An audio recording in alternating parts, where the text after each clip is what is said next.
के परे कि आज जब हम लोग 21वीं सदी में हैं, क्या ये बातें राजनीतिक चर्चा का विषय होनी चाहिए? ऐसी बातों से समाज में सिर्फ बंटवारा होगा। समाज को सिर्फ ये बातें बांटती हैं। छोड़ दीजिए ना लोगों की व्यक्तिगत आस्था पर, किसको किस धर्म का पालन करना है, किसको किस धर्म का पालन नहीं करना है, कौन आस्तिक है, आस्तिक होकर कौन किस में आस्था रख रहा है, कौन नास्तिक रहना चाहता है, ये तमाम इंडिविजुअल कंसर्न्स हैं, ये व्यक्तिगत विचार हैं।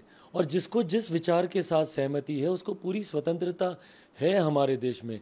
और यही सर्वधर्म सद्भावना की भावना होनी चाहिए, जहाँ पे सारे धर्मों का एक बराबर सम्मान किया जाए। ऐसे में जब आप ऐसी बातें बोलते हैं तो कहीं ना कहीं समाज में असंतोष, समाज में बंटवारा करने का आप प्रयास करते हैं। लोगों की भावनाओं को, लोगों की आस्था के साथ आप खिलवाड़ करते हैं, जो कि कहीं से भी उचित नहीं है। भारत विभिन्नताओं का देश है। यहाँ पर वेशभूषा से लेकर बोलचाली से लेकर अलग अलग धर्म हैं, अलग अलग संप्रदाय हैं, अलग अलग कल्चर्स हैं, रीति रिवाज हैं, और हमारे देश ने हर किसी का सम्मान किया है। तो ऐसे में आप कौन होते हैं भैया इस बात को निर्धारित करने वाले कि कौन सा धर्म सही, कौन सा धर्म गलत? ये लोगों की आस्था पे छोड़ दीजिए ना। और इसमें कहीं ना कहीं जब राजनीतिक बयानबाजी आती है, ये समाज में और बड़े बंटवारे उत्पन्न करने का ये लोग कार्य करते हैं। किसी राजनेता को क्या ज़रूरत है किसी की भी आस्था से खिलवाड़ करने की? और उसके बाद ताज्जुब मुझे इस बात का भी होता है इसकी टाइमिंग को लेकर। ये बयान कब आया? ये बयान तब आया जब तीसरी बैठक विपक्ष की हुई। और विपक्ष की बैठकों में, पिछली 3 बैठकों में हम लोगों ने देखा है कि अलग अलग समय पर, क्योंकि इन्होंने कंस्ट्रक्टिव तो कुछ किया नहीं, जो विपक्ष अभी तक एक अपना लोगो तक डिज़ाइन नहीं कर पाया, तो नीति और नेता चुनना तो बहुत दूर की बात है भाई।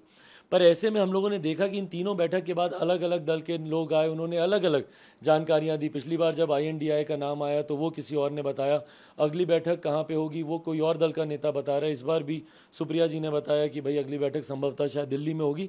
तो अलग अलग लोग इस बैठक से जब निकलते हैं तो अलग अलग बयानबाजी करते हैं, जो उस बैठक में जो चर्चा होती है। तो क्या ये चर्चा भी उसी बैठक में हुई?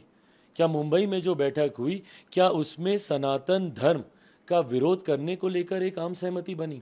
क्या उसमें ये चर्चा की गई कि बाहर जाकर हम लोग सनातन धर्म का हम लोग विरोध करेंगे ताकि इसमें समाज में फिर एक बार विभाजनकारी सोच को बढ़ावा दिया जाए और उसका राजनीतिक लाभ ये तथाकथित जितने विपक्षी दलों का गठबंधन है, जो घमंडिया गठबंधन है, ये लोग उसका लाभ ले सकें? अगर इस सोच के साथ या इस सोच का जन्म अगर उस बैठक में हुआ है तो ये खतरनाक है।